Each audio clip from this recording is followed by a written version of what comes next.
Você já deve ter lido na Bíblia Sagrada que Jesus, o Filho de Deus, apresentou evidências esmagadoras de sua divindade. Curou os doentes, fez os surdos ouvirem, os coxos andarem e até ressuscitou os mortos diante dos olhos incrédulos. Entretanto, apesar desses milagres extraordinários, o povo judeu, em sua maioria, hesitou em reconhecer Jesus como o Messias prometido. Compreender por que isso ocorreu requer que nos transportemos para aquele contexto histórico onde a opressão romana pesava sobre o coração do povo judeu. Jesus desafiou as expectativas da época, não se alinhando com a compreensão convencional de um líder messiânico que libertaria Israel da opressão terrena. Sua mensagem transcendeu as expectativas físicas e materiais, focalizando-se nas bênçãos espirituais e na regeneração dos corações. Hoje, ao explorarmos esse tema crucial, somos convidados a contemplar as evidências apresentadas por Jesus e a buscar uma compreensão mais profunda dos desafios enfrentados pelo povo judeu naquele tempo. Finalmente você entenderá por que o povo judeu rejeitou Jesus como o Messias. Um dos principais motivos que fizeram o povo judeu rejeitar Jesus, na verdade, se tratou de uma confusão ou um mal-entendido que envolveu as profecias do Antigo Testamento sobre a vinda do Messias.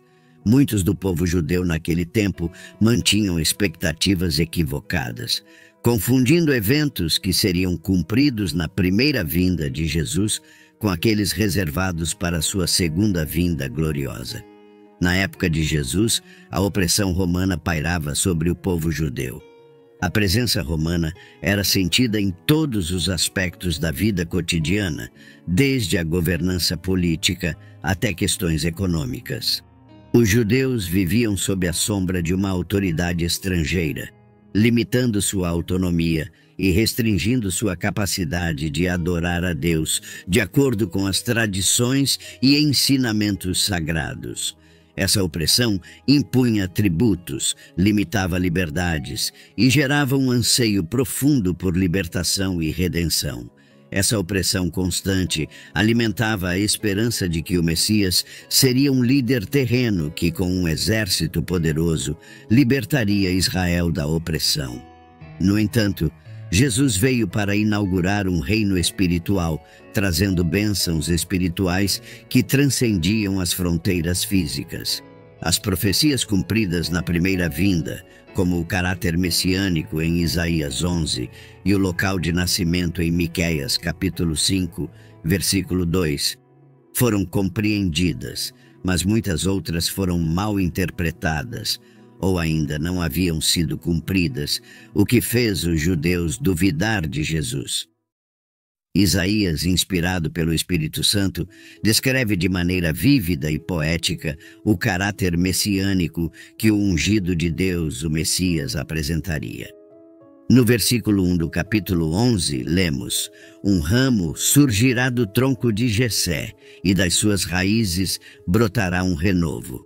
Aqui, Jessé é o pai de Davi e o ramo, ou renovo, aponta para Jesus como descendente da linhagem de Davi, cumprindo a profecia messiânica de que o Messias viria da descendência de Davi. Isaías continua no versículo 2, descrevendo o Espírito do Senhor que repousaria sobre o Messias. O Espírito do Senhor repousará sobre ele, o Espírito da sabedoria e do entendimento, o Espírito do conselho e da força, o Espírito do conhecimento e do temor do Senhor. Essas características revelam não apenas a unção especial do Messias, mas também os atributos que ele traria consigo, trazendo sabedoria, entendimento, conselho, força, conhecimento e reverência a Deus.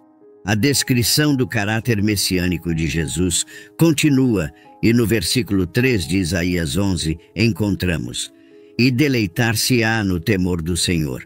Não julgará segundo a vista dos seus olhos, nem decidirá segundo o ouvir dos seus ouvidos." Aqui, a profecia destaca a justiça e a retidão do Messias, indicando que ele não julgaria com base nas aparências, mas em perfeita sabedoria divina. Já em Miqueias 5, versículo 2, como já foi dito, um tesouro divino revela detalhes específicos sobre o local de nascimento do Messias.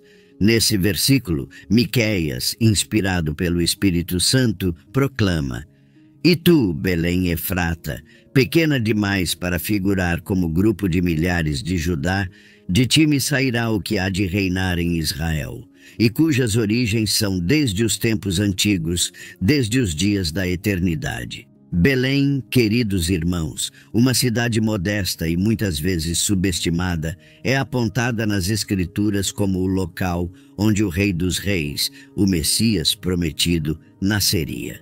Sabendo disso, é essencial diferenciar as profecias já cumpridas e aquelas reservadas para a segunda vinda de Jesus. A regeneração espiritual e a restauração do reino a Israel são aspectos que verão seu cumprimento durante a segunda vinda. Vemos um exemplo disso na promessa de paz em Isaías 2, versículo 4, que será plenamente realizada quando Jesus retornar em glória. O profeta Isaías proclama: "Ele julgará entre as nações e resolverá contendas de muitos povos. De suas espadas farão arados, e de suas lanças foices. Não levantará espada contra outra nação, nem aprenderão mais a guerra." Que promessa maravilhosa, amigos! Essas palavras revelam a visão do reinado messiânico, no qual o príncipe da paz julgará as nações, pondo fim aos conflitos e estabelecendo um reino de paz inabalável. A transformação das armas de guerra em instrumentos de cultivo simboliza a cessação de hostilidades e o surgimento de uma era em que a paz prevalecerá sobre as disputas humanas. Além desse mal-entendido, há outros fatores que devemos compreender para entender por que o povo judeu rejeitou Jesus como o Messias.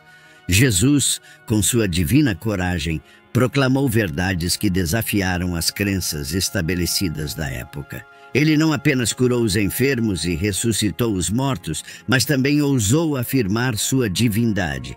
Em João 8, versículo 58, ele declarou: "Antes que Abraão existisse, eu sou."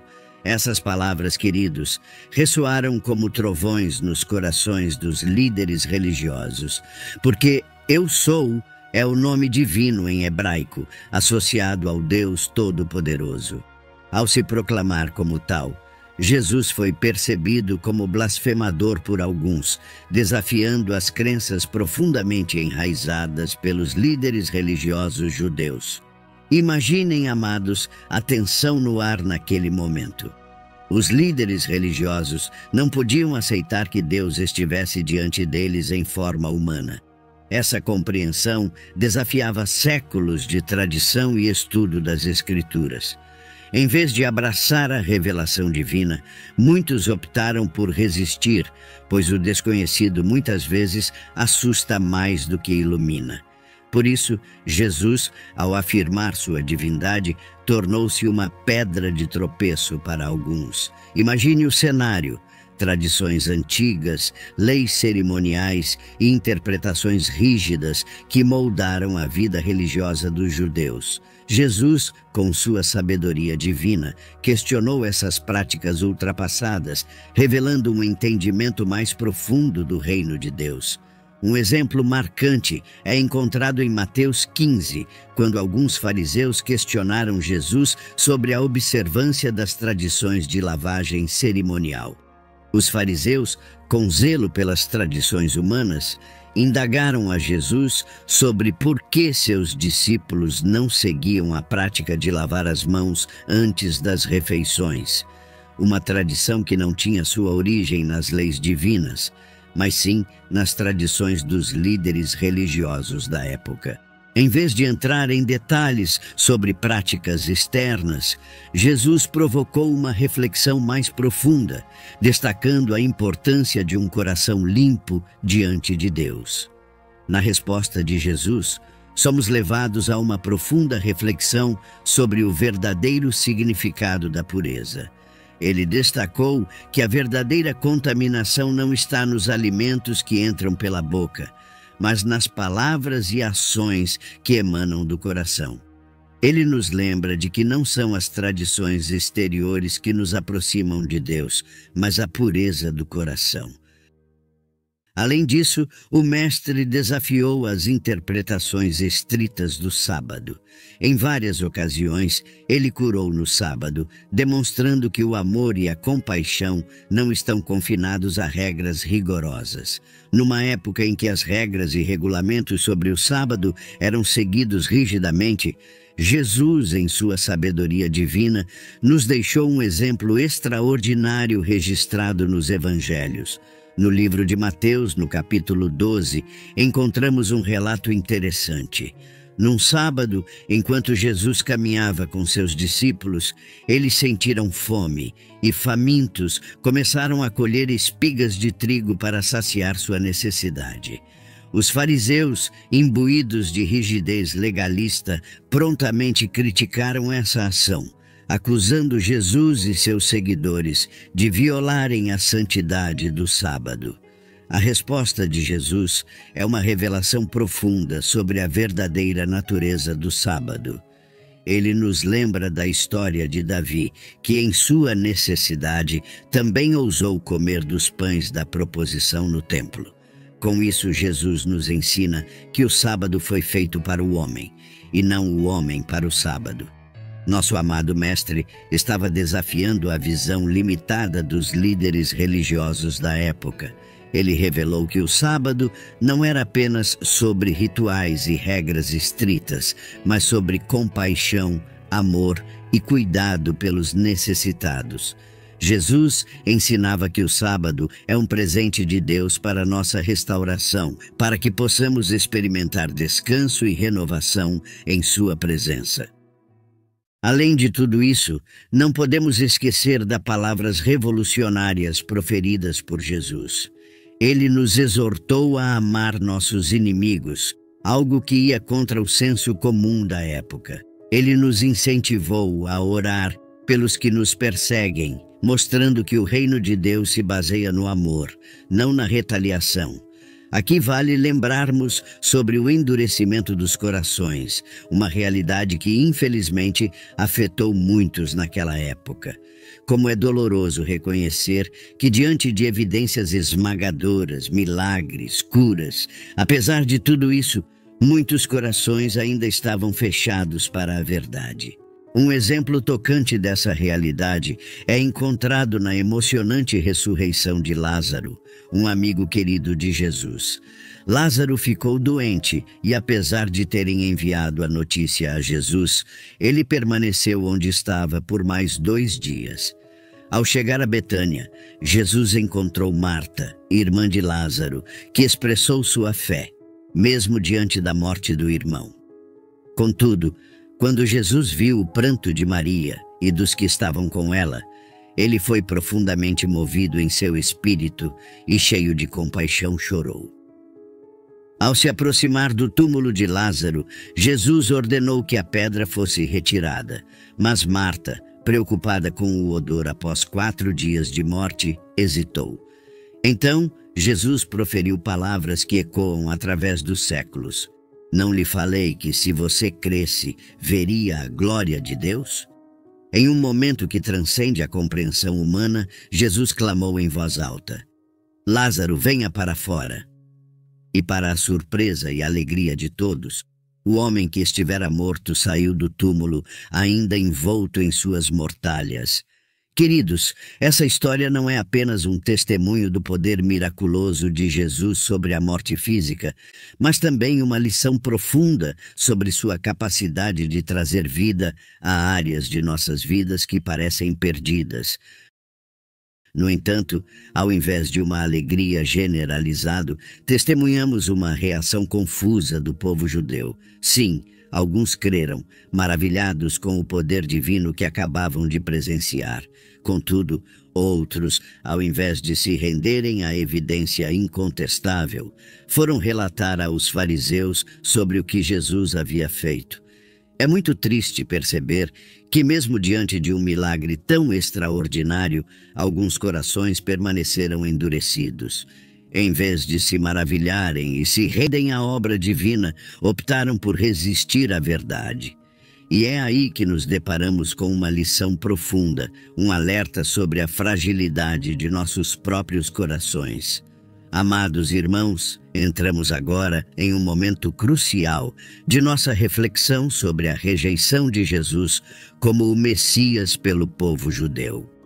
Este é o ponto em que nos deparamos com a realidade impactante de Jesus como a pedra de tropeço para muitos naquela época. Em nossos corações, podemos sentir o peso dessa expressão, pedra de tropeço. No entanto, é essencial compreendermos que essa pedra, que alguns rejeitaram, tornou-se a pedra angular da fé cristã. As Escrituras nos falam sobre essa dinâmica única, onde a pedra que os construtores rejeitaram se tornou a base fundamental de nossa fé. Queridos, é crucial compreendermos que a rejeição de Jesus não foi em vão, mas, na verdade, parte de um plano divino maior. A rejeição dos líderes judeus permitiu que os gentios como nós fossem incluídos no projeto redentor de Deus. Foi por meio dessa rejeição que a porta se abriu para que nós, não pertencentes originalmente ao povo da aliança, pudéssemos ser colocados na família de Deus. Assim, Jesus não apenas se tornou a pedra de tropeço para alguns judeus daquela época, mas também abriu uma porta de esperança para todos nós. Podemos ver como Deus, em sua soberania, transformou a rejeição humana em um caminho para a salvação universal. Diante das Escrituras e da história bíblica, percebemos que Deus, em sua misericórdia, ainda tem um plano especial para o povo de Israel. Assim como Paulo expressou em suas palavras em Romanos 10, versículo 1, Irmãos, o desejo do meu coração e a minha oração a Deus pelos israelitas é que eles sejam salvos. Compartilhamos o mesmo anseio em nossos corações, desejando a salvação de Israel. Esse anseio não é apenas um pedido, mas uma expressão profunda de amor e compaixão alinhada com o coração de Deus. Ao orarmos pelos judeus, devemos fazê-lo com compreensão e discernimento espiritual. Devemos reconhecer o zelo, a busca e a devoção que muitos deles têm por Deus, ainda que isso aconteça de maneiras que nem sempre compreendemos totalmente. Que nossas orações sejam marcadas pela compaixão e pela esperança, procurando pela revelação da verdade de Jesus como o Messias prometido. É essencial compreendermos que, na primeira vinda de Jesus, ele inaugurou o reino de Deus, trazendo salvação espiritual, reconciliação e a oportunidade de participarmos de seu reino celestial. No entanto, muitas profecias sobre o Messias, relacionadas a aspectos terrenos e físicos, ainda aguardam seu cumprimento final. Ao examinarmos as profecias do Antigo Testamento, notamos promessas como a restauração do reino a Israel, a purificação do mundo do mal, o reinado do Messias com uma vara de ferro e a estabelecimento da paz universal. Esses eventos grandiosos estão intrinsecamente ligados à segunda vinda de Jesus, quando ele retornará em poder e glória para estabelecer seu reinado milenar. As profecias que falam sobre a regeneração espiritual de Israel encontrarão sua consumação, pois o próprio Messias reinará em seus corações. Ao aguardarmos esses eventos proféticos, permanecemos em esperança e antecipação. Nossa fé repousa na certeza de que, assim como as promessas cumpridas na primeira vinda de Jesus foram verdadeiras, da mesma forma, aquelas relacionadas à sua segunda vinda serão cumpridas em sua plenitude. Que essa compreensão nos encha de expectativa e alegria, pois aguardamos o glorioso retorno do nosso Salvador para reinar e cumprir todas as promessas de Deus. Em nome de Jesus, que é fiel e verdadeiro, elevamos nossa adoração e confiança.